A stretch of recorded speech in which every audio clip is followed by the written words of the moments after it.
a fan recut the Obi-Wan show into a feature-length movie. This comes by way of Kai Patterson. Kai Patterson. We're joined by Kai Patterson. Yes. It's called Kenobi the Patterson Cut, and the changes focus more on removing fluff in between scenes to speed up the pacing. This fan edit of the show made me feel things that I legitimately was hoping to feel from the show itself. I haven't heard anything from Disney or Lucasfilm at this point. Fan edits 99% of the time are gibberish and awful, but once in a while they can be pretty special. Well, this one is actually quite well done and even caught the attention of the folks at Variety. It's not often that you will see major trades covering something like a fan edit. I decided, you know what? I'm going to load this up and I'm going to watch it. Fantastic. I don't even know where to start. The response to my edit has been insane, and I just want to really thank everyone from the bottom of my heart, all the kind things that you've been saying. I've been getting tons of emails, tons of DMs. It's been amazing, and I also really appreciate all the feedback that I've been getting. I'm always down to learn more, and I've already learned a ton from some of the people that have suggested things about my edit. I am looking into making it 4K HDR. I'm working on English subtitles right now. There are Spanish subtitles up on the website currently. That's definitely something I didn't anticipate because it was originally just an edit for myself and not for anyone else. But now that it's out there, I gotta work on the accessibility. So that is happening. It's been insane. I really appreciate everything that everyone's been saying, good and bad. It's all just a great learning experience. I have had people who worked on the show reach out to me too. That's all been very positive and kind. So I hope everyone knows that this was just a labor of love, that I'm not trying to step on anyone's toes here. I do have a FAQ section on my website. You can read all these. I'm sure I explain it better written out, but I did want to just kind of go over some of them because I think that a lot of people have been asking about it. One of the biggest questions I've been getting, and also this is like spoilers for, I guess, the show and the movie. So if you haven't watched it, you might want to watch that first before I talk about my Q&A stuff. Did I cut Reva out completely? Absolutely not. I didn't want to. In my original TikTok, I kind of explained some of my reasoning behind what I did with Reva's character. I think that Moses Ingram did a great job, and I think what really failed her was the script, really. And as an audience, you are informed by what the other characters around your villain, really any character, what they think about them. As a viewer, you're watching, you want to be scared by Reva, but everyone around her is telling her that she's annoying or that she is going too far or she's too much. And that weighs a lot on how you feel about the character. So I tried to cut around that. I tried to make her a stronger character, more menacing. So I didn't cut her out. I did just cut out the kind of end section with Reva going to Tatooine, just because I think that got a little too in a gray area with canon, with Luke not having seen a lightsaber or been introduced to the Force at all. They skirted around that issue, but it just still felt too illogical that Owen and Beru would stay with Luke on a planet where someone knew where they were, someone hunted them down, they clearly were in danger at some point, and knowing how important Luke is, I really don't think they would have stayed. So I also cut out Owen's interaction with Reva too, because I don't know, I just felt like, to me, if I was trying to protect Vader's son and we got as close as an Inquisitor coming to, my house, I would have moved. So I was like, well, they didn't move, obviously, because that's where they are in A New Hope. So I cut that out. And I also think that was better for Reva's arc too, because honestly, not every villain needs to have a good guy redemption. Sometimes the villain, part of their arc is that they fail, and she did try to cut down Vader. And I think that was I guess, redemption enough for her character. Next question. Why didn't you de-age Anakin in your edit? So first of all, I don't know how to do that stuff. Like I haven't looked into de-aging technology, so I personally didn't know how to do it. So that's one of the biggest reasons. The other one is I honestly didn't mind. Like after watching it multiple times, I just really loved seeing Hayden back in the Anakin role. So, I don't want Lucasfilm to feel like they can't include him in stuff because people are always going to complain that he's not de-aged or something if it, costs too much or it's going to take too much time to get out.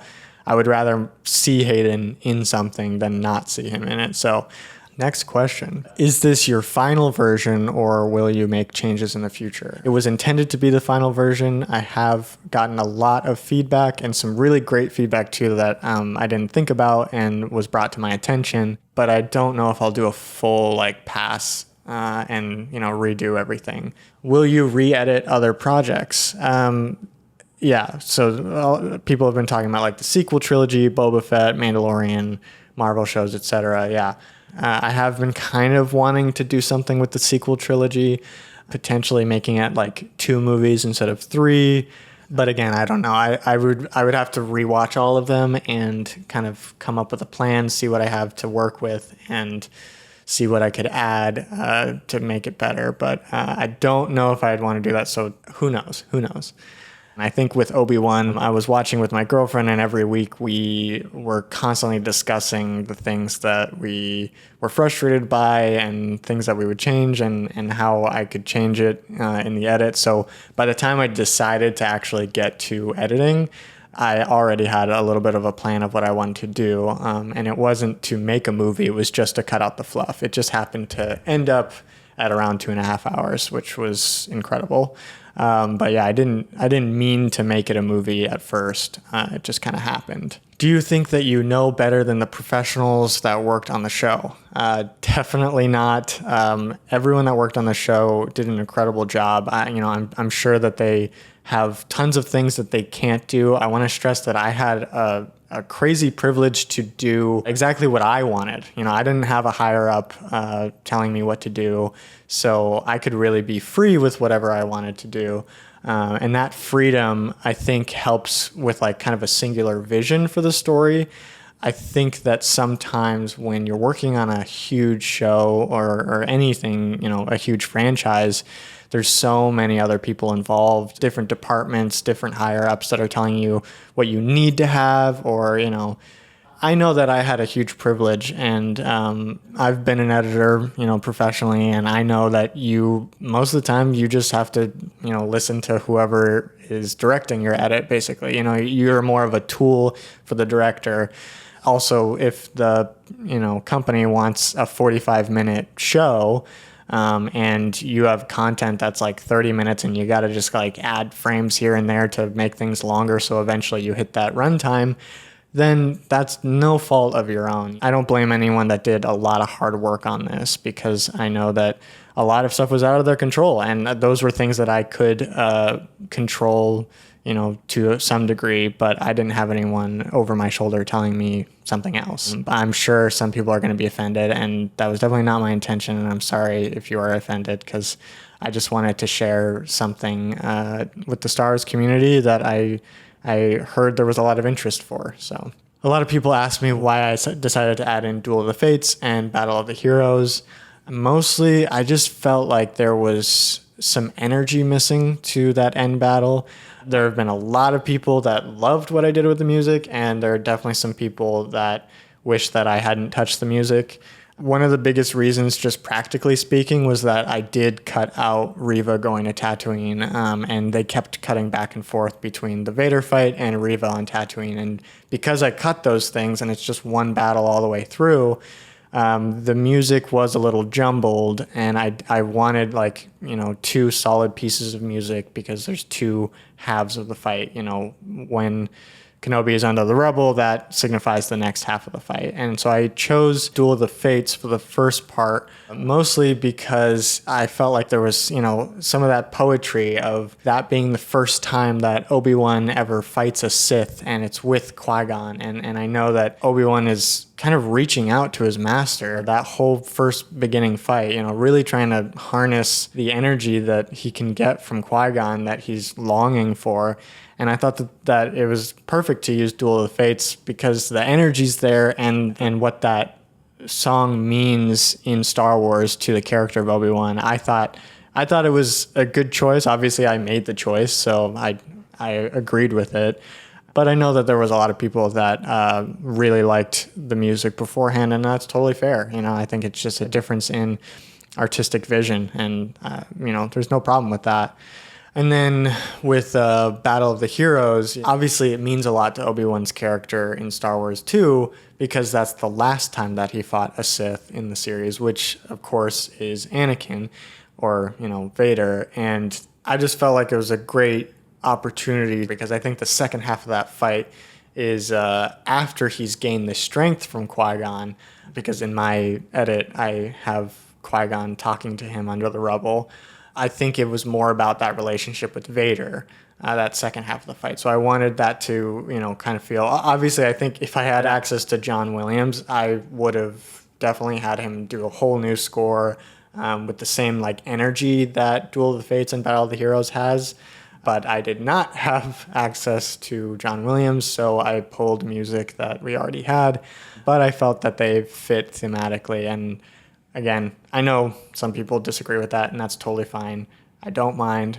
I think it's great to be critical of things that you love. So I definitely encourage all of us fans to be very kind to each other. And, again, I didn't do this because I thought that I was better than anybody or that I hated the show. If I had hated the show, I wouldn't have even spent all this time. Obviously, I spent a long time looking at the episodes over and over and over again. So I definitely loved the story that was in there. I just wanted to kind of uncover it from some of the things that I thought were fluff. So I am just so grateful for the outpouring of love from the Star Wars community. I truly, it's incredible, and I could have never guessed that this would have ever happened to me. I know that I'm also super lucky too, because there have been other edits out there that, we all announced kind of around the same time, which was really crazy coincidence. I'm definitely not the first person to do this, and you should definitely go check out some of the other fan edits that have been made. But yeah, I just am super excited to share this with people. The link is in the description. Please, you have to be a Disney Plus subscriber to view this. I really encourage you to go watch the show. Support the original artists. I have that all on my website. If you read through the whole page, I think you'll have a better appreciation for both mine and theirs. I think I covered everything. I will let you guys know what I'm up to. Also, let me know if maybe you'd want me to kind of sit down and go through my edit choices, kind of, scene by scene or episode by episode, and explain some of the things that I did and why I did them. Maybe I'll do that while I kind of update it to 4K. But, if nobody wants that, I won't spend the time to do it. But, let me know in the comments if that's something that you'd like to see. Sorry this has been such a long video, but thank you guys so much. I really, really appreciate all the love, and may the Force be with you.